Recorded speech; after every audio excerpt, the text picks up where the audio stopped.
Glenchong na doon na ba? Papunta yata si Atty. Glenchong for sure at si Atty. Vic again. Yung mga dating tagapagsalta doon, sila Baste, ayun. I hope si Inday pumunta. Baka pupunta ulit si Amy. Baka doon sa Cebu ay ipakita na magkakaroon na ng grand showing ng Pulburon session. You'll never know. Diba? Because this life is unpredictable. This fight is also unpredictable. Kaya huwag kayong panghihinaan. Although minsan napapagod ako mga palangga, may mood din ako. Pagod na talaga ako sa kaluluto ng ahas minsan. Kakaprito ng ahas, nakakapagod na buhay ng patas. But it's rewarding. Okay.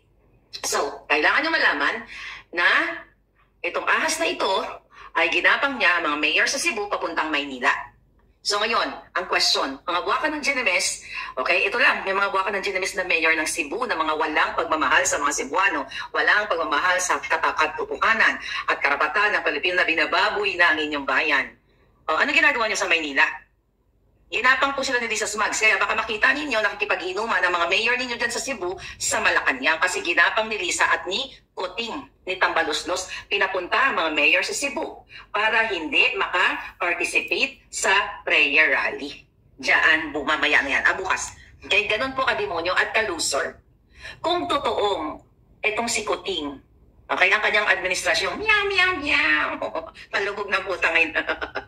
Diyos ka gumagap. Palubog na si Kuting, di ba? Kung totoong mahal ka ng tao, which is nakikita naman, declining na yung, yung mga viewers mo, natatalbugan ko pa nga yung viewers mo, sino ba naman ako? Wala naman akong 7 million followers mo, nakaramihan, trons, yung kakapiranggot kong 1.1 million kakapiranggot 1.1 million viewers ko dun sa dalawang vlog ko, pinatumba ninyo. Pero hindi pa rin kayo umuubra. Kasi napakasinungaling yung mga buwaka ng Genemies kayo. Okay? So mga kababayan, ginapang ng mga ahas at kinalmot ng mga Kuting ang mga mayor sa Cebu at nagpa-party sila ngayon dyan sa Maynila. See that? Kaya gusto ko isaksak sa inyong mga isipan kung gaano kawalang hiya ang mga tao na kaupo sa gobyerno o mga politiko. Okay? Proud si Buwana, si Rachel Tan. Maayong buntag, maayong gabi mga palangga sa Cebu. Okay? I wish I can go to Cebu one day. Ikaw, Lisa Smugs. Ha? Bakit mo ginapang? Okay. 7.5 followers to 7 million ngayon. Talaga? O mag-unsubscribe. Pakita natin yung ito. Rachel, from 7.5 to 7 million ngayon. Unsubscribe na kay Budol-Budol man. Yan. Mag-unsubscribe kayo kay Puting. Ayan, that's the best thing na sinabi mo, Rachel Dibs. Para maipakita ninyo na hindi na kayo natutuwa sa kanya.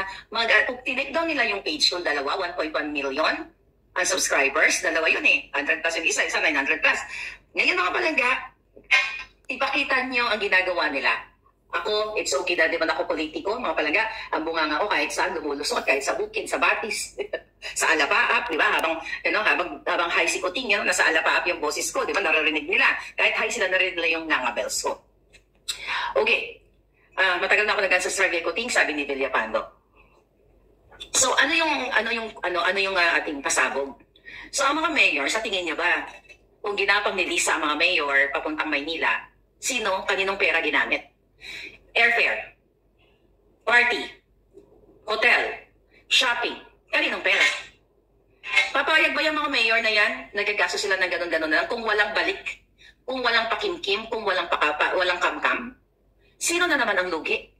Pilipino na naman, habang ginagapang ng buwaka ng inang hegemonyong itong gobyerno na ito dahil ayaw nila at mga mayors na ito na maging kabahagi ng prayer rally.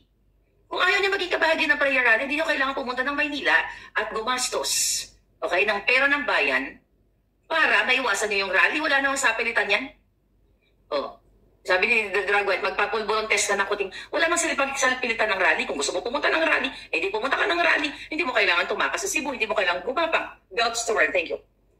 Kayo mga mayors ng mga bugo, naunsaman mo, mga dudong, mga hinday. Mga taksil mo sa inyong bayan. Mga taksil ka mo sa inyong bayan, mga hinayupak kayo. Yes, yung bunganga ko, tatagos ko yan sa inyong mga bungo. Okay? Mga hinayupak kayo, nagpapauto kayo sa isang Junanay, sabi ni Pebbles Talakera o nanay, sa isang butod, sa isang Lisa Smugs. Okay? Alam mo, nakikikwento lang ako. Yung friend kong lawyer,